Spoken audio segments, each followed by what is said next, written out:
সকলোকে সুপ্ৰভাত জনাইছো আৰু ৰাতিপুৱাই লৈ আহিছো এটা আপোনালোকলৈ সুন্দৰ খবৰ। আৰু আজি হল 12 তাৰিখ, কালিলৈ হল 13 তাৰিখ। আৰু 13 তাৰিখে আছিলে কি,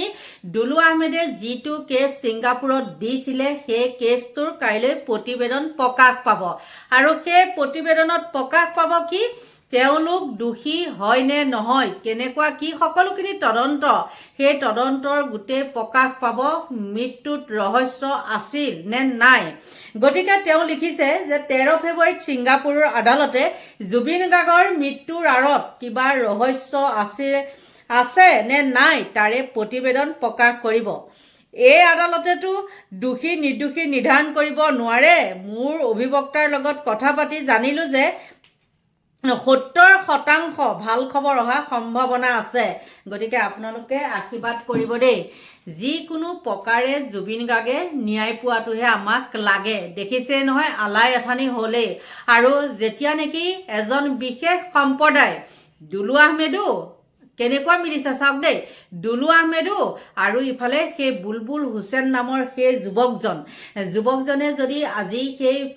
ভিডিঅ'টো ভাইৰেল নকৰিলে হয়, তেন্তে হ'লে আজিও সেই জুবিন সমাধি ক্ষেত্ৰত ধূলিময় দোকান বজাৰে কি কৰিলে হয়, আৱৰি থাকিলে হয়। গতিকে বন্ধু বান্ধৱীসকল,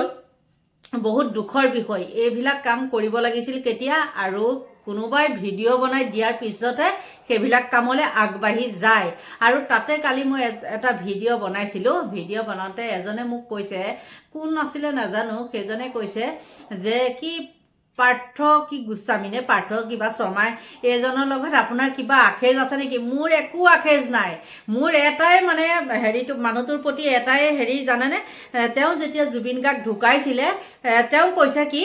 যে বোলে নহয়, জুবিনে বোলে মোৰ পিঠিৰ ওপৰতে শুই থাকে, সেই বুলি কৈছিলে। সেই কথাটো আপোনালোকে চাওকচোন। কেতিয়াবা যদি বোলে মোক খুব ভাগৰ লাগিছে আওজি পেলাই এনেকৈ খোৱাটো বেলেগ কথা, তাৰ বাৰু পিঠিখনৰ ওপৰত শুই থাকিবনে? বাৰু সেই কথাটো বাদ দিলোঁ। সেই মই কমেণ্টটোৰ উত্তৰটো মই সেইটো দি দিলোঁ, কাৰণ সেইজনে চাগে মোৰ ভিডিঅ' চাই থাকে, সেইটো কাৰণে মই কথাটো ক'লোঁ। এতিয়া আহোঁ সেই এজন যুৱক, তেনেকৈ সেই এজন বিশেষ সম্প্ৰদায়ৰ যুৱকৰ ভাইৰেল হোৱাৰ কাৰণে জুবিন গাৰ্গৰ সেইটো কি হ'ল, আমি চাফ চিকুণতা এটা দেখিবলৈ এদিনৰ কাৰণে হ'লেও পাইছোঁ। আৰু সেই বিশেষ সম্প্ৰদায় এজন ব্যক্তি, তেওঁ হ'ল দুলু আহমেদ। আৰু সেই দুলু আহমেদৰ কাৰণেই যিয়ে নহওক আমি অকণমান হ'লেও আশা দেখিছোঁ। আৰু আশা দেখিছোঁ কাৰণে সেই প্ৰবাসী অসমীয়াকেইটাক নি পেলাই কাঠগড়াত সেই ছিংগাপুৰত হ'লেও তেওঁলোকে ল'লে, কি বুলি কয়, সাক্ষাৎকাৰ বুলিও নকয়, সেইটো কিবা লয় আৰু কি জবাবদিহি কৰে যে সেইটো দেই। মই ইমান আইন কানুনৰ বিষয়ে নাজানো। গতিকে যিয়ে নহওক, দুলু আহমেদৰ বিষয়ে বা দুলু আহমেদে এইটোত কৈছে যে 70%ই তেওঁ ভাল খবৰ এটা পাম বুলি আশা কৰিছে বা মানুহক আমাক কৈছে। তেওঁ নিজৰ ফেচবুক পেজত দিছে আৰু সুন্দৰকৈ তেওঁ বুজাই দিছে। ঘটনাক লৈ আহিছে এক ডাঙৰ খবৰ। জুবিন ঘটনাৰ 70% ভাল খবৰ অহাৰ সম্ভাৱনা আছে ছিংগাপুৰৰ পৰা আহি আছে জুবিন গাৰ্গৰ বাবে 70% ভাল খবৰ। আৰু যিহেতু দুদিনৰ পিছতে কৰোনা আদালতে এক বিশেষ ৰায়দান বা এই বিশেষ তথ্য প্ৰকাশ কৰিব। এই প্ৰকাশ কৰা তথ্য হৈছে যে জুবিন গাৰ্গৰ হত্যাৰ আঁৰত কিবা ৰহস্য আছে নেকি, এই সন্দৰ্ভত তথ্য প্ৰকাশ কৰিব কৰোনা আদালতে ছিংগাপুৰৰ পৰা। এই খবৰ আহিব 13 ফেব্ৰুৱাৰী তাৰিখে। আৰু এই সন্দৰ্ভত দুলু আহমেদে কৰিছে সামাজিক মাধ্যম যোগে এক ডাঙৰ মন্তব্য যে জুবিন গাৰ্গৰ ঘটনাক লৈ 70% ভাল খবৰ আহি আছে। নিশ্চয়কৈ প্ৰতিগৰাকী লোকে জুবিন গাৰ্গৰ ন্যায়ৰ বাবে মাত মাতিছিলে। প্ৰতিগৰাকী লোকে ভগৱানৰ ওচৰত এতিয়াও বহুলোকে প্ৰাৰ্থনা কৰি আছে যে প্ৰাণৰ শিল্পী জুবিন গাৰ্গে ন্যায় পাব লাগে। বৰ্তমানেও জুবিন গাৰ্গে ন্যায় পোৱা নাই বুলি একাংশই সঁচাকৈ দুখ কৰিছে। যিসকল জুবিন গাৰ্গৰ প্ৰকৃত অনুৰাগী সেই সকলৰ বাবে এক ডাঙৰ খবৰ লৈ আহিব চেষ্টা কৰিছো। ছিংগাপুৰৰ পৰা 70% ভাল খবৰ আহি আছে। এই ভাল খবৰ আগবঢ়াব দুলু আহমেদে ইতিমধ্যে সামাজিক মাধ্যমত এটা বিশেষ পোষ্ট কৰিছে, যিটো পোষ্টত উল্লেখ কৰা হৈছে যে জুবিন ঘটনাৰ 70% ভাল খবৰ অহাৰ সম্ভাৱনা আছে ছিংগাপুৰৰ পৰা। হয়তো জুবিন গাৰ্গৰ যিসকলে জুবিন গাৰ্গক হত্যা কৰাৰ ষড়যন্ত্ৰ ৰচিছিলে আটাইকেইজন হয়তো গ্ৰেপ্তাৰ হ'বলৈ গৈ আছে। হয়তো প্ৰবাসী অসমীয়া সকলো বাচি নাযাব বা জুবিন গাৰ্গৰ হত্যাত কোন প্ৰকৃততে জড়িত আছে কিবা ৰহস্য আছে নেকি কি ষড়যন্ত্ৰ কৰা হৈছিল হয়তো সকলো ফাদিল হ'বলৈ গৈ আছে যেহেতু দুলু আহমেদে পোষ্ট কৰিছে যে 70% ভাল খবৰ আহি আছে ছিংগাপুৰৰ পৰা আমি সবিশেষ খবৰ লৈ চেষ্টা কৰিছো দুলু আহমেদে কি ভাল খবৰ আগবঢ়াবলৈ গৈ আছে জুবিন ঘটনাৰ 70% ভাল খবৰ আহি আছে আমি পুনৰ কৈছো এই মুহূৰ্তত দৰ্শকসকলক জুবিন গাৰ্গৰ ঘটনাৰ এক ডাঙৰ খবৰ লৈ আহিব চেষ্টা কৰিছো 70% ভাল খবৰ অহাৰ সম্ভাৱনা আছে ছিংগাপুৰৰ পৰা জুবিন গাৰ্গৰ মৃত্যুৰ আগত কিবা ৰহস্য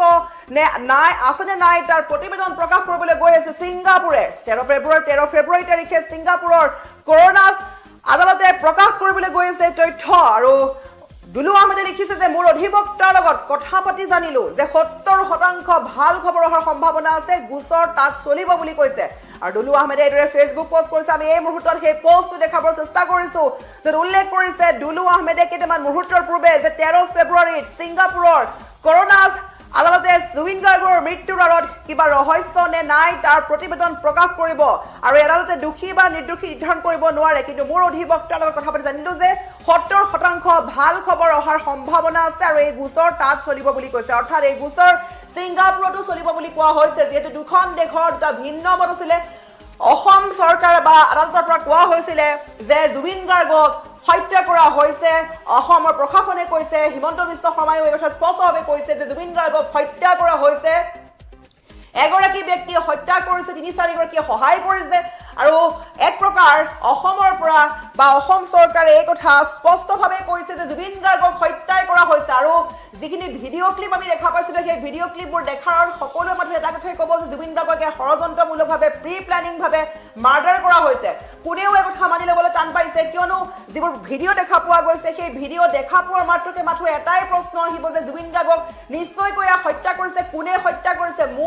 মূল অপৰাধীজন কোন হয় বা মাষ্টাৰ মাইণ্ডজন কোন হয় সেয়া জুবিন গাৰ্গক যে হত্যা কৰিছে সেই ভিডিঅ'সমূহে প্ৰমাণিত হৈ গৈছে আৰু তাৰ পাছতে যেহেতু অসম চৰকাৰেও স্পষ্টভাৱে কৈছে যে জুবিন গাৰ্গক হত্যা কৰা হৈছে এয়া কোনো সাধাৰণ মৃত্যু নহয় জুবিন গাৰ্গক এয়া প্ৰি প্লেনিং মাৰ্ডাৰ কৰা হৈছে আৰু জুবিন গাৰ্গৰ এই মাৰ্ডাৰ ঘটনাক লৈ কিন্তু ছিংগাপুৰ আৰক্ষীয়ে বা ছিংগাপুৰ চৰকাৰে যি প্ৰশাসনে যি আসলে তথ্য দিছে বাৰে বাৰে তেওঁলোকে একেটা কথা কৈ আছে যে জুবিন গাৰ্গৰ মৃত্যু সাধাৰণ মৃত্যু বুলি কৈছে জুবিন গাৰ্গ পানীত ডুবি মৃত্যু হোৱা বুলি কৈ আছে যেহেতু দুইখন দেশৰ দুটা ভিন্ন ভিন্ন মত গতিকে সেই ক্ষেত্ৰত সকলোৰে প্ৰশ্ন আছিল যে জুবিন গাৰ্গে ন্যায় লাভ কৰিবনে ছিংগাপুৰ আৰক্ষীয়ে যিটো তথ্য প্ৰকাশ কৰিছে সেই তথ্য যদি অসমৰ আদালতত দেখুওৱা হ'ব বা তথ্য প্ৰকাশ কৰা হ'ব তেতিয়া হাৰি যাব নেকি সেই মূল চাৰি অপৰাধী শ্যাম কানু সিদ্ধাৰ্থ শেখৰ আৰু অমৃতপ্ৰভা মহন্ত এইসকল হাৰি যাব নেকি ইতিমধ্যে সেইসকলে নিজাববীয়াকৈ অধিবক্তা হায়াৰ কৰিছে অধিবক্তা নিযুক্তি দিছে আৰু সেইসকল অধিবক্তা ইতিমধ্যে সেইসকল অপৰাধীৰ বিৰুদ্ধে বা ক্ষমা কৰিব অপৰাধীৰ হৈ ওকালতি আৰম্ভ কৰিছে আৰু তেনেস্থলত দেখা গৈছে যে যি আসলতে অমৃতপ্ৰভা মহন্ত বা সন্দীপন গাৰ্গ এইসকলে বা শেখৰজ্যোতি গোস্বামী এইসকলে জামিনৰ বাবে আবেদন কৰিছে কিন্তু অৱশেষত যি শেখৰটো খবৰ পোৱা গৈছিলে যে শেখৰটো খবৰত শ্যাম কানু মহন্ত আৰু সন্দীপন গাৰ্গে সেই জামিন নিজেই প্ৰত্যাহাৰ কৰিছে তাতো কিবা কাৰণ আছে নেকি এক ডাঙৰ প্ৰশ্ন ৰহস্যত সোমাই পৰিছে জুবিন গাৰ্গৰ ঘটনা আনফালে ক'ব লাগিব যে ছিংগাপুৰ প্ৰশাসনে বাৰে বাৰে কৈ আছে জুবিন গাৰ্গৰ ঘটনা এয়া সাধাৰণ মৃত্যু বুলি কৈছে পানীত ডুবি মৃত্যু হোৱা বুলি কৈছে কিন্তু এই কথা কোনোৱে মানি ল'ব খোজা নাই অসমবাসীয়ে কোনো পধ্যেই মানি ল'ব খোজা নাই কিয়নো অসমবাসীৰ যি হত্যা এই জুবিন গাৰ্গক অসমবাসীয়ে চিনি পাইছে জুবিন গাৰ্গ কি আছিলে ছিংগাপুৰে হয়তো চিনি পোৱা নাই যে প্ৰাণৰ শিল্পীগৰাকী আমাৰ বাবে কি আছিলে সেইবাবে সেই কথা অসমবাসীয়ে উপলব্ধি কৰিব পাৰিব জুবিন গাৰ্গ আমাৰ বাবে কি হয় জুবিন গাৰ্গ অসমৰ বাবে কি হয় আৰু জুবিন গাৰ্গ প্ৰতিগৰাকী অসমৰ প্ৰতিটো পৰিয়ালৰ সদস্য স্বৰূপ আছিল আৰু এইগৰাকী প্ৰাণৰ শিল্পী হঠাৎ কায়িকভাৱে নোহোৱা হোৱাৰ পিছতে সমগ্ৰ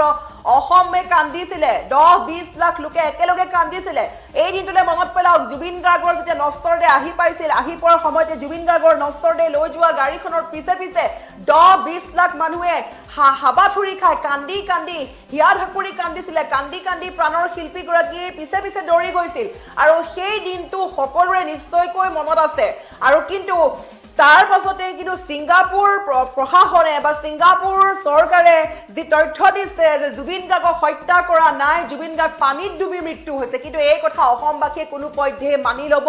নোখোজে কিয়নো তাত ভিডিঅ'ৰ প্ৰমাণ আছে সেই ভিডিঅ'ত দেখা পোৱা গৈছে আনহাতে বিভিন্ন তথ্য পোৱা গৈছে জুবিন গাৰ্গে ছিংগাপুৰ যাব নোখোজা ব্যক্তিগৰাকীক জোৰ জবৰদস্তি কৰি লৈ যোৱা হৈছিলে জুবিন গাৰ্গৰ লগত ষড়যন্ত্ৰমূলকভাৱে যে হত্যা কৰিছে সেয়া স্পষ্ট হৈ পৰিছে সেই ভিডিঅ' সমূহে তাৰ পাছতো কিন্তু ছিংগাপুৰ আৰক্ষীয়ে যি তথ্য দিছে সেই তথ্যৰ ভিত্তিত সকলোৱে ভাবিছিল যে হাৰি যাব নেকি যেহেতু অসমৰ আদালতে যেতিয়া বিচাৰিব ছিংগাপুৰৰ তথ্য তেতিয়া সেই তথ্যৰ ভিত্তিত এই চাৰি অপৰাধী খুব অতি সহজতে মুকলি আকাশৰ তললৈ ওলাই আহিব পাৰিব নেকি এই বিভিন্ন প্ৰশ্ন আৱৰি ধৰিছিলে আৰু অৱশেষত সকলোৱে মাথো এটাই প্ৰাৰ্থনা কৰি আছে যে জুবিন গাৰ্গক হত্যা কৰা প্ৰি প্লেনিং মাৰ্ডাৰ কৰা সেই কালপ্ৰিট কেইটাক ফাঁসি দিব লাগে কঠোৰতকৈ কঠোৰতম শাস্তি দিব লাগে জুবিন গাৰ্গৰ পত্নীয়ে বাৰে বাৰে দাবী কৰিছে যে সেইকেইটাই যে জামিন পাব নালাগে কঠোৰতকৈ কঠোৰ শাস্তি দিব লাগে জুবিন গাৰ্গৰ অনুৰাগীসকলে বয়োজ্যেষ্ঠ ব্যক্তিলৈকে সকলোৱে কৈছে সেই সকলৰ হাত ভৰি কাটি নিমখ লগাই নেমু লগাই লগাই শাস্তি দি মাৰিব লাগে সকলোৱে বিচাৰিছে জুবিনৰ হত্যাকাৰীয়ে শাস্তি পাওক আৰু তেনে মুহূৰ্তত ছিংগাপুৰৰ সেই ভিন্ন যি মন্তব্য আহিছিলে ছিংগাপুৰৰ মন্তব্যক লৈ সকলো চিন্তাত পৰিছিলে কিন্তু অৱশেষত দুলু আহমেদে কৰিছে এটা বিশেষ পোষ্ট যেটো পোষ্ট দুলু আহমেদে লিখিছে আমি এই মুহূৰ্তত পুনৰ এবাৰ কৈছো ভালদৰে পঢ়ক এই পোষ্টটো যে দুলু আহমেদে লিখিছে যে 13 ফেব্ৰুৱাৰীত ছিংগাপুৰৰ কৰোনাছ আদালতে জুবিন গাৰ্গৰ মৃত্যুৰ আঁৰত কিবা ৰহস্য নে নাই তাৰ প্ৰতিবেদন প্ৰকাশ কৰিব আজি যেহেতু 10 ফেব্ৰুৱাৰী মাজত মাত্ৰ দুটা দিন বাকি আছে 13 ফেব্ৰুৱাৰী তাৰিখে ছিংগাপুৰ কৰোনাছ আদালতে প্ৰকাশ কৰিবলৈ গৈ আছে জুবিন গাৰ্গৰ মৃত্যুৰ আঁৰত কিবা ৰহস্য আছে নেকি আৰু লগতে দুলু আহমেদে লিখিছে যে এই আদালতে বা ছিংগাপুৰ আদালতে দোষী নিৰ্দোষী নিৰ্ধাৰণ কৰিব নোৱাৰে কিন্তু মোৰ অধিবক্তাৰ লগত কথা পাতি জানিলো যে 70% কিন্তু ভাল খবৰ অহাৰ সম্ভাৱনা আছে আৰু এই গোচৰ তাত চলিব অৰ্থাৎ ছিংগাপুৰত হয়তো চলিবলৈ গৈ আছে গোচৰ আৰু সকলোৱে এতিয়া দুলু আহমেদৰ এই পোষ্টত সকলোৱে সঁহাৰি জনাইছে সকলোৱে বিচাৰিছে যে এটা ভাল খবৰ আহিব লাগে যাতে প্ৰাণৰ শিল্পী জুবিন গাৰ্গে ন্যায় লাভ কৰে যাতে দুলু আহমেদে কোৱাৰ দৰে যাতে আমি সকলোৱে এটা ভাল খবৰ শুনিবলৈ পাওঁ জুবিন গাৰ্গৰ মাথো ন্যায় লাগে জুবিন গাৰ্গক যোনে হত্যা কৰি পেলালে সেই কালপিত কেইটা অতি শীঘ্ৰে কঠোৰতকৈ কঠোৰতম শাস্তি পাব লাগে আৰু সকলোৱে বিচাৰি আছে আৰু এই মুহূৰ্তত ক'ব লাগিব সকলোৱে কৈছে যে ভগৱানৰ ওচৰত প্ৰাৰ্থনা জনাইছে যাতে জুবিন গাৰ্গে ন্যায় পায় সকলোৱে বিচাৰিছে দুলু আহমেদে যথেষ্টখিনি চেষ্টা চলাই আছে আৰু সকলোৱে কৈছে অসমৰ ৰাইজে বাট চাই আছে জুবিন হত্যাৰ ন্যায় পাবলৈ একমাত্ৰ আপোনাৰ ওপৰতে ভৰসা বুলি কৈছে দুলু আহমেদৰ ওপৰত ভৰসা ৰাখিছে এতিয়া সকলোৱে আৰু বহুতে কৈছে গুড নিউজ বুলি কৈছে ধন্যবাদ দিছে দুলু আহমেদক লগতে বহুতে কৈছে বহুত বহুত থ্যাংক ইউ দাদা আপোনাক কিয়নো জুবিন গাৰ্গৰ এই ঘটনাক লৈ আসলতে যি খবৰ দি আছে বা চেষ্টা অব্যাহত ৰাখিছে তাৰ দুলু আহমেদক সকলো ধন্যবাদ জ্ঞাপন কৰিছে আৰু সকলোৱে কৈছে খবৰটো পাই ভাল লাগিল বহুত বহুত ভাল খবৰ আপোনাৰ প্ৰচেষ্টা সাফল্যমণ্ডিত হওক সকলোৱে কৈছে শুনি ভাল লাগিছে আমি আশা কৰি আছো যে কিবা এটা ভাল শুনা পাওঁ সকলোৱে বিচাৰিছে আৰু আমিও বাৰে বাৰে কওঁ আপুনি প্ৰাণৰ শিল্পী গৰাকীৰ বাবে এবাৰ প্ৰাৰ্থনা কৰক সকলোৱে বিচাৰক জুবিন গাৰ্গক যোনে প্ৰি প্লেনিং কৰি মাৰ্ডাৰ কৰিছিলে ঈশ্বৰৰ পুত্ৰ প্ৰাণৰ শিল্পী জুবিন গাৰ্গক যোনে হত্যা কৰিব চেষ্টা কৰিছিলে সেই অপৰাধী যাতে কোনো পধ্যে হাৰি যাব নোৱাৰে যাতে জীৱনভৰ জেল হোৱাৰ ওপৰত যাতে ফাঁসি হ'ব পাৰে কঠোৰতকৈ কঠোৰতম শাস্তি যেদৰে জুবিন গাৰ্গ কায়িকভাৱে নোহোৱা হৈ গ'ল সেইদৰে যাতে এই চাৰি অপৰাধীও যাতে হঠাৎ নোহোৱা হৈ যায় ফাঁসি লাভ কৰে তাৰ বাবে এতিয়া অসমবাসী ৰাইজে বিচাৰিছে আৰু দুলু আহমেদে এই সন্দৰ্ভত কৈছে যে জুবিন গাৰ্গৰ ঘটনাৰ 70% ভাল খবৰ অহাৰ সম্ভাৱনা আছে গতিকে আমি 13 ফেব্ৰুৱাৰীহে বাট চাব লাগিব কি ভাল খবৰ অহাৰ সম্ভাৱনা আছে আৰু যদি ভাল খবৰ আহে নিশ্চয়কৈ অসমবাসীয়ে সন্তোষ লাভ কৰিব সকলোৱে এবাৰ প্ৰাৰ্থনা কৰক যাতে জুবিন গাৰ্গৰ ঘটনাৰ কিবা এটা নিশ্চয়কৈ ৰহস্য উদ্ঘাটন কৰিব পৰা যায় আৰু কঠোৰ শাস্তি লাভ কৰে যাতে